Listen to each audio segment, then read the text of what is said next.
saya sampaikan ada 6 wawasan Islam yang wajib untuk kita gali, wajib untuk kita perluas. Akidah, ibadah, ini mana nih dari seperti apa nih? Muamalah, syariah, akhlak, dan sirah. Dengan apa coba ibu ketiga dengan kalian apa? Akidah, ibadah, muamalah, apalagi syariah, akhlak dan sirah. Hari ini kita mendalami tentang poin kelima, yaitu akhlak. Nah, Allah Subhanahu wa taala berfirman, Bismillahirrahmanirrahim, wa innaka la'ala khuluqin 'azim. Nah, Allah mengatakan, sesungguhnya engkau Muhammad ini, engkau Nabi Muhammad SAW itu memiliki akhlak yang agung. Ini aku sering sebutnya ya, suami boros ya. Kebetulan ya. Jadi agung itu artinya mulia ya. Jadi Rasulullah SAW adalah orang yang patron kehidupan kita, contoh yang boleh kita anut, yang wajib kita anut sebagai teladannya karena memiliki akhlak yang mulia. Dan juga Rasulullah mengatakan, innama bu'ithu liutammima makarimal akhlak. Sesungguhnya aku diutus untuk menyempurnakan akhlak. Ibu Soleha, apakah yang dimaksud dengan akhlak ini? Akhlak adalah suatu sifat-sifat tingkah laku ya, yang dilakukan oleh seseorang berulang-ulang sehingga dia tidak perlu lagi berpikir untuk melakukan kebiasaan atau perilaku itu. Jadi diulangnya perbuatan baik, sifat-sifat yang baik itu sehingga menjadi bagian dari diri dia. Misalkan akhlak yang mulia, memulai segala sesuatu dengan membaca Bismillahirrahmanirrahim. Jadi diulang-ulang terus. Masuk ke rumah, Assalamualaikum. Masuk Bismillahirrahmanirrahim. Pakai sepatu, Bismillahirrahmanirrahim. Megang apa-apa, megang mikrofon, Bismillahirrahmanirrahim. Buka tas, Bismillahirrahmanirrahim. Semuanya dilakukan dengan Bismillah sampai 1000 kali Bismillah. Maka pertama-tama kata Bismillah ini, sunnah Nabi ini, ibu lakukan dengan direncanakan. Lupa saya rencanakan lagi. Bismillahirrahmanirrahim. Bismillahirrahmanirrahim. Lama-lama tuh kali yang sekian ratus, maka itu menjadi kebiasaan kita, menjadi akhlak baik kita, akhlak mulia kita. Nah, makanya suatu yang baik itu wajib dibiasakan. Jadi suatu sifat, sikap, perbuatan baik yang dilakukan berulang-ulang sehingga menjadi kebiasaan yang tidak perlu kita pikirkan lagi, tidak perlu kita rencanakan lagi, sudah otomatis ya. Melihat penderitaan atau orang minta haus bu, katanya minta bu 5.000 bu, duitnya 5.000 pun ada, maka spontan dia udah mikir, nanti duit aku kurang 5.000, nanti duit aku kurang 10.000, dan lagi dia spontan merasa iba dengan itu ya, untuk memberikan pertolongan kepada orang yang sedang haus atau kelaparan. Nah, banyak lagi nanti akan kita kaji satu-satu dari akhlak ini. Kemudian Rasulullah SAW bersabda, akmalul mu'minina imanan ahsanuhum khuluqa. Ya, artinya adalah kesempurnaan keimanan seseorang itu ditentukan oleh mulianya akhlak perbuatannya. Jadi iman bagi Rasulullah terhubung dengan akhlak. Kemudian juga kita sedang memperbaiki dan terus meningkatkan keimanan kita. Nah, akhlak itu ibu-ibu soleha, di samping dia tadi dibiasakan, dia juga menjadi buah dari keimanan yang sungguh-sungguh. Kemudian juga buah dari latihan-latihan dia, ya, buah dari ilmu. Nah, jadi melahirkan amal soleh yang diantaranya adalah akhlak mulia. Apa bu? Akhlak mahmudah dan akhlak mazmumah. Ya, 100 bu. Akhlak mahmudah itu akhlak terpuji. Sedangkan akhlak mazmumah akhlak tercela. Nah, jadi para ahli majlis taklim, ahli masjid, ahli majlis ilmu, insya Allah dia akan semakin hari semakin bertambah akhlak mahmudahnya dan semakin mengikis berkurang akhlak mazmumahnya, akhlak tercela ya. Sebagaimana akhlak terpuji yaitu suatu sifat yang melahirkan sikap yang berulang-ulang menjadi kebiasaan kita lakukan lalu menjadi suatu hal yang mendarah daging dalam diri kita. Begitupun dengan akhlak mazmumah, yang keburukan itu kalau kita lakukan berulang-ulang, kita tidak ada pengajian, kita tidak ada majelis ilmu, kita tidak ada asupan santapan rohani, santapan jiwa, santapan ilmu. Kita mengandalkan ilmu masa lalu kita mengandalkan perilaku buruk kita di masa lalu, maka tidak mudah untuk menghilangkannya. Ya, tidak mudah untuk menghilangkannya.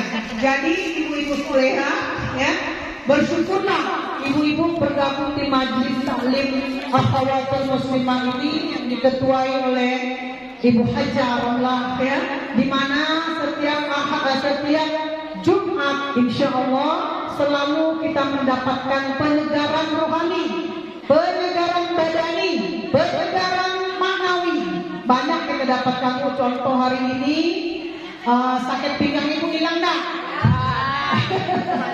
Jadi hilang sementara karena bawaan euforia, bawaan gembira, itu penyakit sejenak hilang. Ya, rasa pinggang sakit, kepala pusing hilang. Tadi kan kepala pusing ibu aja ulangi hilang, itu karena hati gembira. Tadi tobat ya, zuhud.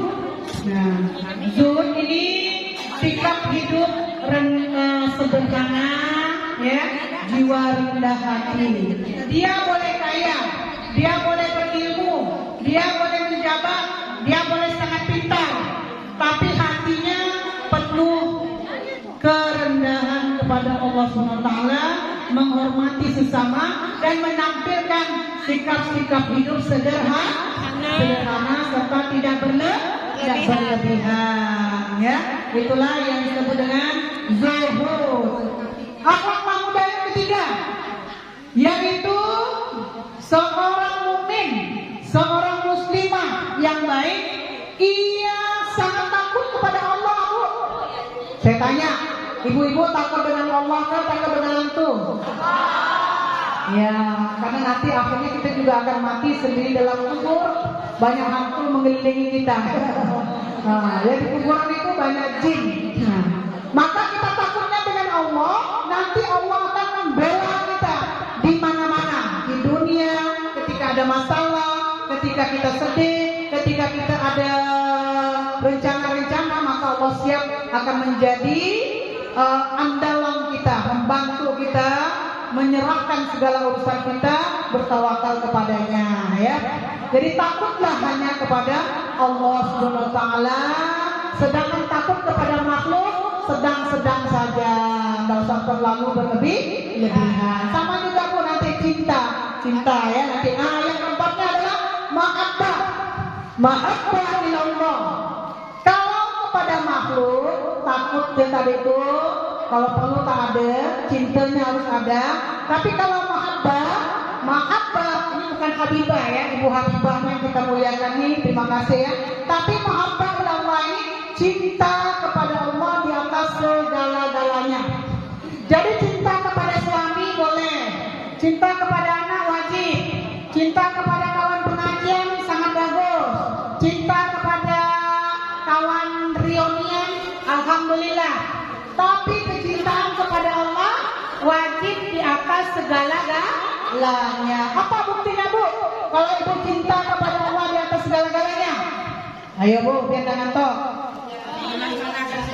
Iya 100 mengerjakan sholat dan segala perintahnya. Itu berarti ibu udah muhabbah ilallah, serta tadi menyebut-nyebut namanya di samping zikir istighfar, la ilaha illallah tadi kita alhamdulillah, Allahu akbar, subhanallah, la ilaha illallah. Hampir kebaikan terus Bu. Amin ya yang kita lakukan. Mudah-mudahan Allah ridha. Dari jam 9 pukul setengah 9 sampai kita pulang nanti, semuanya kebaikan-kebaikan yang kita lakukan. Mudah-mudahan Allah ridha. Amin ya rabbal alamin. Berikutnya sabar. Ya.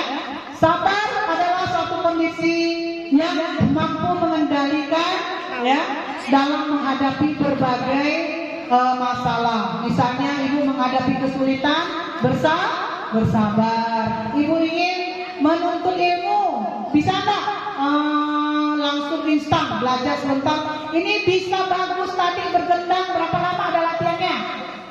Bisa bagus melantunkan maulid tiba, berapa lama latihannya? Lama sekali. Itulah bukti kesabaran, yaitu suatu usaha yang terus menerus sampai tujuan tercapai. Tujuan tercapai apa? Untuk tujuan kecil kita, jamaah kita, majelis kita mampu melantunkan syair-syair maulid tiba secara bagus. Alhamdulillah. Dan juga Ibu Hajah kita ini, Ibu Hajah Syarifah ini mampu melantunkan juga Ibu Aida. Ya Bu Aida juga suaranya tinggi banget ya, tinggi sekali, tinggi banget kata orang Jakarta. Mampu dia melantunkan syair-syair seperti itu berkat kesabaran dengan latihan yang lama. Ibu Sophia juga mampu memukul gendangnya, itu juga latihan yang lama. Itu adalah menuntut contoh kesabaran. Kita hadir di majelis yang mulia ini juga di rumah Ibu Habibah, ibunya Ibu Habibah ya. Ini juga mudah-mudahan bertambah berkah di Jongkak ini ya, dengan kehadiran kita. Heboh jadi Jongkak ini ya. Nanti kita masukkan itu juga Jongkak ini ya, insya Allah mendapat keberkahan dari Allah Subhanahu wa Ta'ala ya.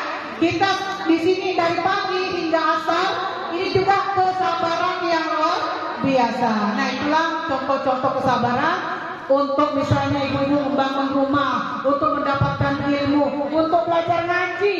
Pengalaman ibu aja. Belajar ngaji, berapa lama orang bisa ngaji? Bukan main-main Bu. Ibu Farida bagus ngajinya, juara 1 kemarin. Iya, jadi Allah Akbar. Bisa ngaji bagus kayak gitu. Ibu Habibah juga bagus tadi saya dengar ngajinya ya. Maka saya bilang Ibu Ros, rekam buros. Bagus ngajinya ya. Nah, karena saya tahu ilmu tajwid, saya tahu sedikit tilawah, saya tahu belagu, jadi saya bisa menilai orang yang bagus ngajinya, bagus melantunkan syair-syair maulid tibahnya. Walaupun untuk syair maulid tibah saya banyak belum tahu, tapi kalau ngaji sih insya Allah. Ya Allah. Apa? Alhamdulillah. Pertama, orang yang berakhlak mulia tidak merasa dirinya suci. Dia senang bertaubat. Saya misi alhamdulillah kata ibu, selama ini tak ada pernah dosa-dosa besar, dosa-dosa kecil pun saya tak ada. Jadi saya sih tidak pemula salat dosa. Saya tak pemula nak beristighfar. Itu keliru ibu soleha. Itu ibu terlalu overconfidence, terlalu percaya diri, merasa diri tanpa dosa ya. Karena Rasulullah itu menyuruh kita beristighfar karena mengkhawatirkan ada dosa-dosa yang tidak kita sadari, baik dari mata kita tak sengaja melihat maksiat. Ada kita tak sengaja memegang sesuatu yang bukan hak kita, terpegang ke tangan laki orang. Terpegang ke tangan laki seorang boleh tak?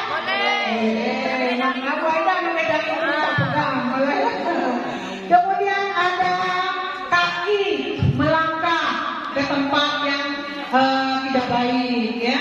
Nah tapi insya Allah kalau jamaah majlis taklim akhwatul muslimah ini lebih banyak menghabiskan waktunya ya di majlis-majlis ilmu. Kalau yang di luar, orang-orang yang kurang cinta dengan agama Allah akan menghabiskan waktunya ke diskotik, ke mana lagi Bu? Bioskop, ke tempat-tempat hiburan, ke tempat-tempat yang melalaikan.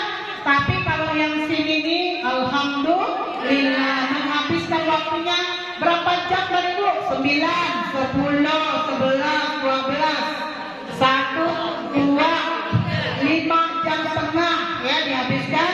Tapi insya Allah Bu, luruskan niat karena Allah, Allah balas apa pengorbanan ibu tadi. Asal udah minta izin, kalau yang masih punya suami ya minta izin sama yayanya, kami beritahu sama orang rumah